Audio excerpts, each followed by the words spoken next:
Le corps humain est constitué de milliards de cellules vivantes issues de la cellule œuf par un mécanisme appelé division cellulaire. Dans certaines conditions, une cellule peut ainsi en donner deux nouvelles. C'est ce mécanisme qui permet la construction de l'embryon, comme vous le voyez sur la vidéo, mais aussi le renouvellement des cellules dans un corps adulte. En effet, certaines cellules vivent plusieurs années, comme les neurones ou certains globules blancs, mais un globule rouge vit seulement 120 jours et une cellule de peau humaine seulement 3 semaines. Les cellules mortes sont sans cesse renouvelées par de nouvelles cellules issues par division cellulaire. On peut facilement repérer les cellules en train de se diviser car elles ne présentent pas de noyau visible, mais à la place des chromosomes. Pour quelle raison? L'ADN qui constitue les chromosomes peut être en deux états. Il peut être dépelotonné, c'est-à-dire déroulé. Durant la majeure partie de la vie d'une cellule, c'est le cas. L'ADN des 46 chromosomes est déroulé dans le noyau, c'est-à-dire 2 mètres de filaments emmêlés les uns aux autres dans une sphère de 1 millième de millimètre de diamètre. C'est ce qui donne la couleur foncée au noyau des cellules. Par contre, quand une cellule se divise, des réactions chimiques entraînent la condensation de l'ADN sur lui-même. Chaque filament se pelotonne et les chromosomes apparaissent. Une fois la cellule divisée en deux, l'ADN reprend son état déroulé.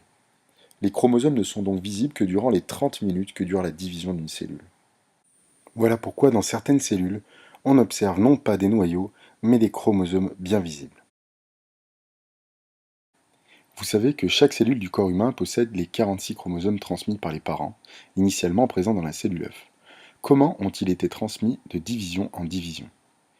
C'est ce que cette animation va vous présenter de manière simplifiée en ne prenant en compte que deux paires de chromosomes. Avant la division, la cellule construit de nouveaux filaments d'ADN en prenant pour modèle les filaments disponibles. En clair, elle recopie chaque filament d'ADN. Ainsi, lorsque l'ADN se pelotonne, chaque chromosome apparaît constitué de deux filaments d'ADN identiques attachés l'un à l'autre. Ce sont donc des chromosomes doubles. Chaque chromosome double est ensuite aligné au milieu de la cellule, puis séparé en deux chromosomes simples qui sont répartis équitablement dans les deux cellules filles. Chaque chromosome se dépelotonne ensuite en un filament d'ADN déroulé. Ainsi, les chromosomes présents dans la cellule de départ ont été copiés et distribués à l'identique dans les deux cellules filles. Filmé au microscope sur une cellule vivante, la division cellulaire, ça donne ça.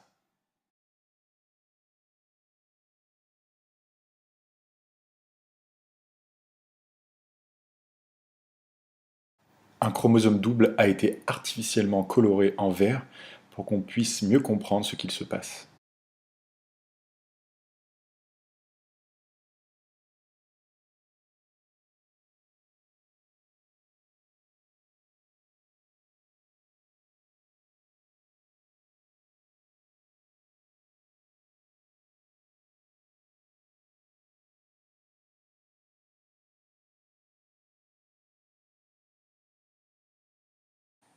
Voici comment les cellules de notre corps se divisent tout en conservant le patrimoine génétique qui nous a été transmis par nos parents.